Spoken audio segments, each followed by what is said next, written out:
దేవుని పరిశుద్ధ నామమునకు మహిమ కలుగును గాక. ప్రియులారా, ప్రభునామన మీ అందరికీ వందనములు.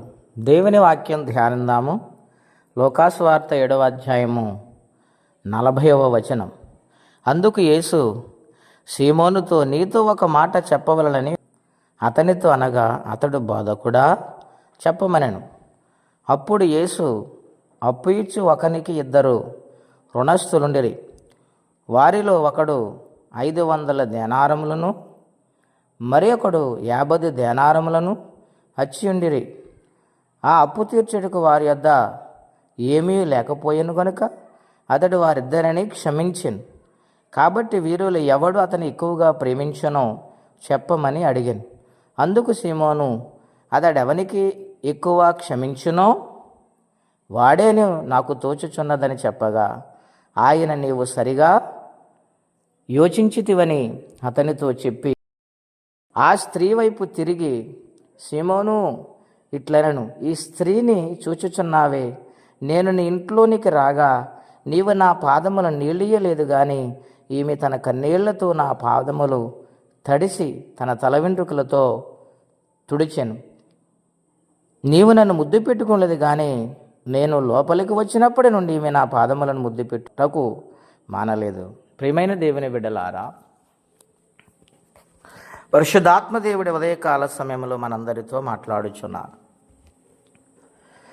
యేసుప్రభు వారు బోధిస్తున్న దినాలలో ఒక వ్యక్తి భోజనాన్ని పిలిచారు. శిష్యులు, యేసుప్రభు వారు అందరూ కలిసి వెళ్ళారు.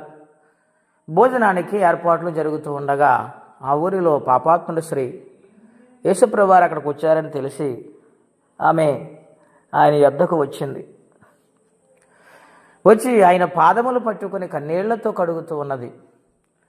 తన తల వెంట్రుకలతో తుడుస్తూ ఉన్నది. అయితే భోజనానికి పిలిచిన వ్యక్తి, ఇది పాపాత్మురాలు కదా, ఈయన దేవుడు కదా, ఈయనకి తెలియదా, ఈ బోధకుడు తెలియదని మనసులో హీనముగా ఎంతో హేళనగా ఆలోచన చేస్తూ ఉన్నాడు. అప్పుడు యేసుప్రభు వారి కథ చెప్పారు. ఈ రుణస్థులు ఇద్దరూ కూడా, ఒకళ్ళు 500, ఒకళ్ళు 50. ఇందులో ఎవరిని ఎక్కువగా క్షమించెను, ఎవరిని ఎక్కువగా ప్రేమించెను? అవును ప్రియులారా, దేవుని యొక్క సన్నిధానములో ఉన్నాడు సీమోను, కానీ తన హృదయములో మారు మనసు లేదు. దేవుడు తన ఇంటిలోనే ఉన్నాడు.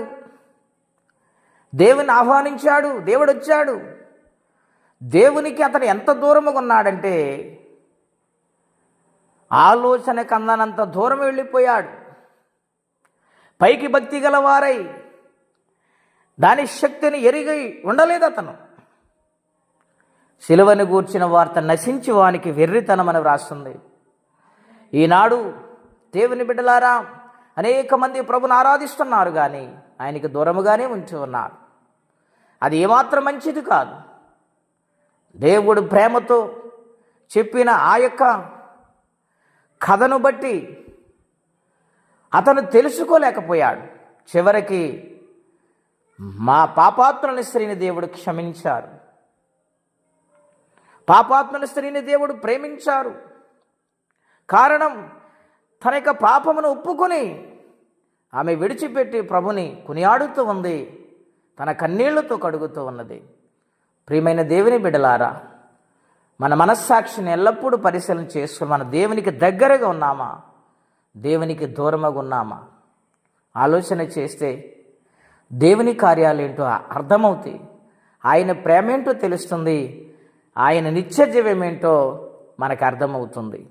అటువంటి భక్తి చేయాలి కానీ ఏదో దేవుడు వచ్చాడు, భోజనం పెట్టాలి అని భక్తి ఏమాత్రం మంచిది కాదు. హృదయముతో ఆయన ఆరాధించి వారు ఆత్మసౌతత్యముతో ఆరాధించాలి.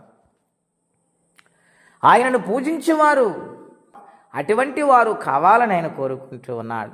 కాబట్టి దేవుని పాదాల చెంత ఒదిగిపోదాం, దేవుని కొరకు నమ్మకంగా బ్రతుకుదాం. ఇచ్చిన ఈ చిన్న జీవితాన్ని దేవునికి సమర్పించుకుందాం, ఆయన రాజ్యానికి వారసులవుదాం. ప్రార్థన అండి. అత్యంత కృపగలిగిన దేవా, మహోన్నతమైన మీ నామం కొరకే వందనాలు. నాయన, ఒక వ్యక్తి భోజనాన్ని పిలిచాడు కానీ తన హృదయంలో నాయన నీకు చోటు ఇవ్వలేదు నాయన. కానీ పాపాత్ముల స్త్రీ నాయన తన హృదయమంతా మీరు నిండిపోయారు ప్రభువా. నాయన ఎంత గొప్ప దేవుడు, ఎంత క్షమించగలిగిన దేవుడు, ఎంత ప్రేమ కలిగిన దేవుడు నాయన. నీకు వందనాలు, స్తోత్రాలు. ఈ దినమంతా కాపాడండి, నీ ఆత్మతో నింపండి, మమ్మల్ని క్షమించండి, బహుబలముగా వాడుకోండి. నీ కొరకు బ్రతుకు భాగ్యం అందరికీ మీరు దయచేయమని యేసు నామములో అడుగుచున్నాము తండ్రి, ఆమెన్. దేవుడు దీవించును గాక, ఆమెన్.